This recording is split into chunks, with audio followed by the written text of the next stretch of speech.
సుమన్ టీవీలో మీ business promotions కోసం ఈ కింది నెంబర్ను సంప్రదించగలరు.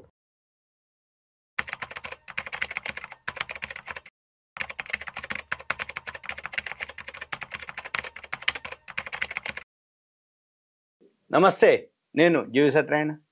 ఇప్పుడు ఈ వీడియోలో అమెరికా కళను ఎలా సాధికారత చేసుకోవాలనే దాని మీద, జాబ్ ఆఫర్లు లేవు అయినా కానీ యుఎస్లోకి వెళ్ళిపోవచ్చు, పని చేయొచ్చు, ఈజీగా అమెరికా వీసా ఎలా వస్తుంది అనే, ఈజీ కాదు, ఆ టర్మ్స్ కండిషన్స్ ఏవైతున్నాయో అవి మీకు నేను ఎక్స్ప్లెయిన్ చేస్తాను. అమెరికా వీసా అయితే అమెరికా అనేది అందరికీ ఒక ఆశ ఉంటుంది. చిన్నప్పటి నుంచి అమెరికా వెళ్ళాలి, చదువుకోవాలి, అక్కడ బాగా సంపాదించాలి, మా అమ్మ నాన్నని బాగా అంటే మంచిగా మన వాళ్ళందరినీ బాగా చూసుకోవాలి, అక్కడికి వెళ్ళి మనం కష్టపడి ఇంటికి పంపించాలి, వీళ్ళని ఒక స్థాయికి అంటే కష్టపడకుండా చూసుకోవాలి అనేది పిల్లలకు ఉంటుంది. బాగా చదువుకోవాలని అయితే ఏంది, అందరికీ అమెరికా మీద కళ ఉంటుంది. అయితే చివరికి ఏంటిది, అక్కడ మనం నివాసం ఉండాలి అంటే ఎవరైతే ఇతర దేశాల్లోని ఏవైతే నిపుణులు ఉన్నారో వాళ్ళ కెరియర్కి మనం ఎలా ఏంటిదని చూద్దాం.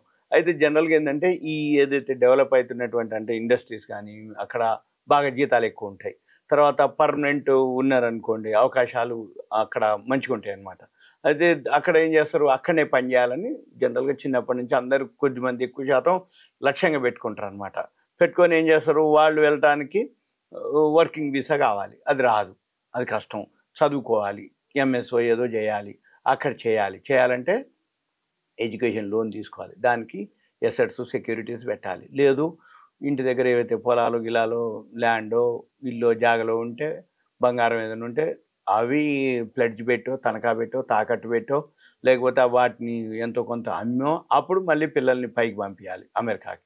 అక్కడ 2 ఏళ్ళో ఏమో చదవాలి, ఎంఎస్ అట్లాంటివి చేయాలి.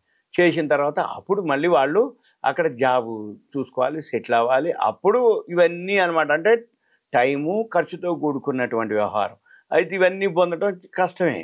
అయితే దీనికి ఏంటిది, ఇవన్నిటికి మళ్ళీ అక్కడ ఉద్యోగం ఉన్నట్టుగా అక్కడ మళ్ళీ ఆ ఉద్యోగం ఏదైతే ఉందో ఆఫర్ కావాలి, అక్కడ లెటర్ కావాలి, అంటే జాబ్ ఆఫర్ కావాలి. అయితే మరి జాబ్ ఆఫర్కి వీసాలు ఏవైతే ఉన్నాయో ఇప్పుడు నేను మీకు కొన్ని వీసాలు చెప్తా, అవి మీకు ఏమీ లేకుండా ఉపయోగపడతాయి. అవి మీరు ఒకసారి ఇంకా అవేర్నెస్ కోసం ఎడ్యుకేషన్ ఇన్ఫర్మేషన్ ఇంకా మీరు క్లారిఫై చేసుకోవాల్సిన అవసరం ఎంతైనా ఉంటుంది. ఏది ఇవన్నీ ఎలా ఏంటిది అనేది 1-2 సార్లు సర్వే చేసుకొని చెక్ చేసుకొని దానికి ఎలిజిబిలిటీ కనుకుంటే దయచేసి కాల్ చేయొద్దు, నాకు ఏదైనా ఉంది అంటే మెసేజ్ పెడితే దాన్ని బట్టి ప్లాన్ చేయొచ్చు మనం.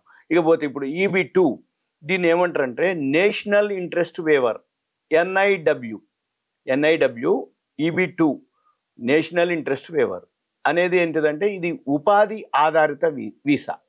దీనికి జాబ్ ఆఫర్ కానీ ఎంప్లాయర్ స్పాన్సర్షిప్ కానీ అవసరం లేదు. ఇది గ్రీన్ కార్డుకి వెసులుబాటు కల్పిస్తుంది, గ్రీన్ కార్డు హోల్డర్గా వెసులుబాటు కల్పిస్తుంది, అంటే శాశ్వత నివాసానానికి వెసులుబాటు కల్పిస్తుంది. ఈ వీసా ఏదైతే ఉందో అధునాతన డిగ్రీలు అంటే మాస్టర్స్ కానీ PhD వంటివి చేసి యునైటెడ్ స్టేట్స్ జాతీయ ప్రయోజనాలకి గణనీయంగా ప్రయోజనం చేకూర్చే రంగాలలో అసాధారణ సామర్థ్యాలు ఉన్న వ్యక్తుల కోసం రూపొందించారు ఇది. ఇప్పుడు అమెరికా ఆయన ఏం చెప్తున్నాడు, మిత్రత్వం కానీ అమెరికాకి ఉపయోగపడే సలహాలు కానీ అమెరికాకి ఉపయోగపడే ఎవరైతే సర్వీస్ చేస్తారో వాళ్ళందరికీ మేము ఫేవర్ అంటుండు. అంటే ఏంది, యునైటెడ్ స్టేట్స్ జాతీయ ప్రయోజనాలకి గణనీయంగా ప్రయోజనం చేకూర్చే రంగాల్లో ఎవరైతే ఉంటారో అంటే అసాధారణ సామర్థ్యాలు ఉండాలి, వాళ్ళ కోసం EB-2 అనేది ఉంటుంది. అయితే ఈ EB-2కి ఎవరు ఎలిజిబిలిటీ, ఎవరు అర్హులు, అయితే సైన్స్, టెక్నాలజీ, ఇంజనీరింగ్, గణితం, స్టెమ్ నిపుణులు అనమాట. అంటే సైన్స్, టెక్నాలజీ, ఇంజనీరింగ్, గణితం, ఈ స్టెమ్ నిపుణులు, కళలు, వ్యాపారంలో అద్భుతమైన సహకారంతో నిపుణులు, జాతీయ లక్ష్యాలను ముందుకు తీసుకెళ్లేటటువంటి సైంటిస్టులు, పరిశోధకులు, శాస్త్రవేత్తలు, ప్రొఫెసర్లు వీళ్ళు దీనికి ఎలిజిబిలిటీ, ఎవరు EB-2కి. అయితే ఇదంతా ఏంటిది, మళ్ళీ యజమానిపై ఆధారపడే H-1B మాదిరే కాకుండా EB-2 ఏంటిది, ప్రాయోజిత సంస్థ అవసరం లేకుండా కూడా దరఖాస్తు చేసుకోవచ్చు. ఆమోదం కనుక లభించేస్తే అమెరికాలో శాశ్వతంగా నివాసం ఉంటూ పని చేసుకోవచ్చు. ఇది EB-2. ఇకపోతే O-1 వీసా, O-1 ఈ O1 వీసా అనేది ఏంటిది? ఒక యజమాని నుంచి అక్కడి నుంచి ఒక స్పాన్సర్షిప్ అవసరం లేనటువంటిది. అంటే ఈ O1 వీసా ఏదైతే ఉందో ఎటువంటి స్పాన్సర్షిప్ లేకుండా లేనటువంటి వీసా. ఇది అసాధారణ సామర్థ్యాలు ఉన్న వారికే ఇస్తారు. ఇది కూడా ఏదైనా కానీ ఉట్టికిచ్చేది లేదు.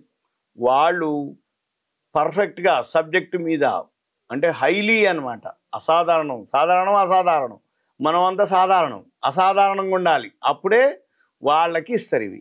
అయితే ఇది ఎవరెవరైతే నిపుణులు ఉంటారో దానికి సంబంధించినటువంటి విభిన్న సంస్థల్లో పనిచేయటానికి, స్వయం ఉపాధి అక్కడ పొందటానికి అనుమతి వస్తుంది. అయితే ఈ ఆయా రంగాల్లో ఎవరైతే అసాధారణ సామర్థ్యం ఉన్నటువంటి వ్యక్తులు కోసం దీన్ని O1 వీసాని సపరేట్గా రూపొందించడం జరిగింది. అయితే ఎవరు ఆ అసాధారణ వ్యక్తులు? Science, arts, education, business, athletics అసాధారణ సామర్థ్యాలు కలిగి ఉండాలి. వీరి పేరు వీళ్ళ ఎవరైతే ఇటువంటి వింటున్నారో, ఇది ఎవరైతే ఎలిజిబిలిటీ ఉందో వాళ్ళు ఆయా రంగాల్లో రికార్డులు ఉండాలి. వాళ్ళకి ఇక్కడే ఉంటుండ్రు కానీ ఆయా రంగాల్లో వాళ్ళకి రికార్డులు ఉండాలి. ఆ విజయాలకు ఏదైతే వాళ్ళు ఆ రికార్డులకు ఏవైతే ఉన్నాయో వాళ్ళకి జాతీయ అంతర్జాతీయ గుర్తింపు పొందినటువంటి వ్యక్తులై ఉండాలి. వాళ్ళు జాతీయంగా అంటే ఏంటి, ఒలింపిక్స్ లాంటివి కానీ ఏదన్నా వాళ్ళు గుర్తింపు పొంది కనుక ఉంటే వాళ్ళు అంతర్జాతీయంగా అంతర్జాతీయ గుర్తింపు కనుక ఉంటే వాళ్ళకి O1 నాన్ ఇమ్మిగ్రేషన్ వీసా వస్తుంది. అంటే ఇది ఒకటే అంటే ఒలింపిక్స్ అని కాదు, మిగిలిన ఏవైనా సరే రికార్డ్స్ ఉండాలి. వాళ్ళ విజయాలకి సర్టిఫికెట్లు ఏవైతే మెడల్స్ అసాధారణంగా ఉండాలి. అప్పుడు వాళ్ళకి ఈ O1 visa O1 non immigration visa రావటం జరుగుతుంది. ఇదంతా మీకు ఒక అవేర్నెస్, ఎడ్యుకేషన్, ఇన్ఫర్మేషన్ మాత్రమే. అమెరికా పోవాలనుకుంటావు, నీకు ఎలిజిబిలిటీ ఇప్పుడు చదవడానికి పోవడానికి ఫండ్స్ లేవు కానీ ఆల్రెడీ ఇక్కడ నువ్వు ఒక అసాధారణంగా ఉన్నావు అంటే ఒక సబ్జెక్ట్లో కానీ ఏదన్నా ఉన్నావు, అప్పుడు నువ్వు వెళ్ళొచ్చు. ఇది అనమాట దానికి సంబంధించిన ఇన్ఫర్మేషన్. ఓకే, థ్యాంక్ యూ, సెలవు.